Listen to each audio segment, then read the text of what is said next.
স্থানীয় পর্যায়ের নেতা কর্মী এমন কিছু কার্যক্রম সাধারণ মানুষকে হয়রানি ভোগান্তি শুরু করেছে।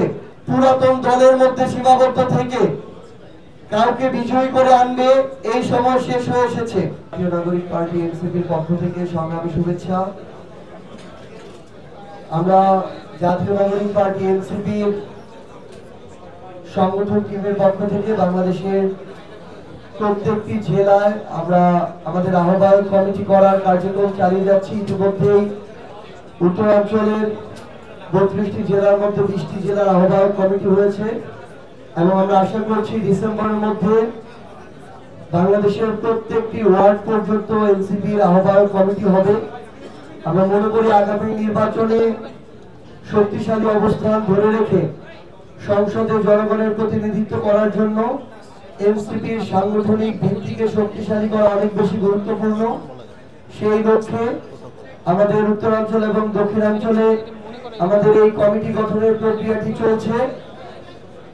বিগত সময়ে বাংলাদেশের গতানুগতিক রাজনৈতিক দলগুলো তাদের পুরনো কালচারে মাঠ পর্যায়ে যেভাবে ইকুয়েশন হিসাব করত, যেভাবে মানুষ আগে দলের নাম দেখে মার্কা দেখে ভোট দিয়ে আসতো, এখন বর্তমানে মাঠের সেই অবস্থা আর নেই। এখনো যারা পুরাতন রাজনৈতিক কালচারের উপরে আস্থা রেখে মনে করছেন যে শুধুমাত্র নির্বাচনের কয়েকদিন আগে আবারও মাঠে গিয়ে আপনারা জিতে আসবেন, যেটা আপনারা পূর্বে করতে পেরেছিলেন, আপনাদেরকে আমরা বলতে চাই যে সময় থাকতে আপনারা মাঠে গিয়ে জনগণের কথা শুনুন, জনগণ কি বলে সেটা বোঝার চেষ্টা করুন। কারণ আপনাদের অনেক স্থানীয় পর্যায়ের নেতা কর্মী হয়তো কোনো একটা জেলায় 5 জন 10 জন মিলে এমন কিছু কার্যক্রম সাধারণ মানুষকে হয়রানি ভোগান্তি শুরু করেছে যে শত শত মানুষের জীবন অতিষ্ঠ হয়ে উঠছে। এগুলোকে পাশ কাটিয়ে আগামীর বাংলাদেশে নির্বাচনের কয়েকদিন আগে মাঠে গিয়ে ভোট পেয়ে জিতে আসার কোনো সম্ভাবনা নেই।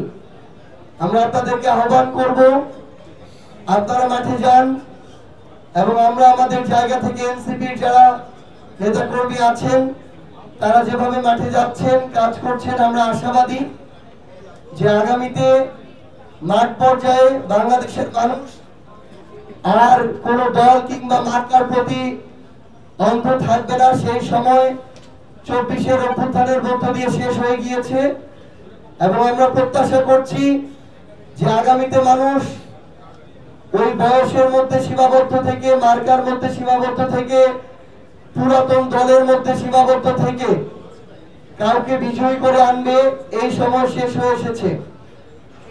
আমরা মনে করি যে মানুষ এখন আর কে কত বড় পরিবারের ছিল, কার রাজনৈতিক ব্যাকগ্রাউন্ড কত বড় ছিল এগুলোর দিকে না তাকিয়ে জনমুখী যারা নেতৃত্ব রয়েছেন তারা তরুণ প্রজন্মের প্রতিনিধি হলেও তাদেরকে সামনে রেখে তাদের উপরে আস্থা রেখে ব্যালট বিপ্লবের মধ্য দিয়ে আগামী সংসদে পাঠাবেন। সেই লক্ষ্যেই আমরা জাতীয় নাগরিক পার্টি এনসিপি কাজ করে যাচ্ছি। ইনশাআল্লাহ আপনাদের সাথে আবারও দেখা হবে রাজপথে এবং বিজয় হিসেবে সংসদে।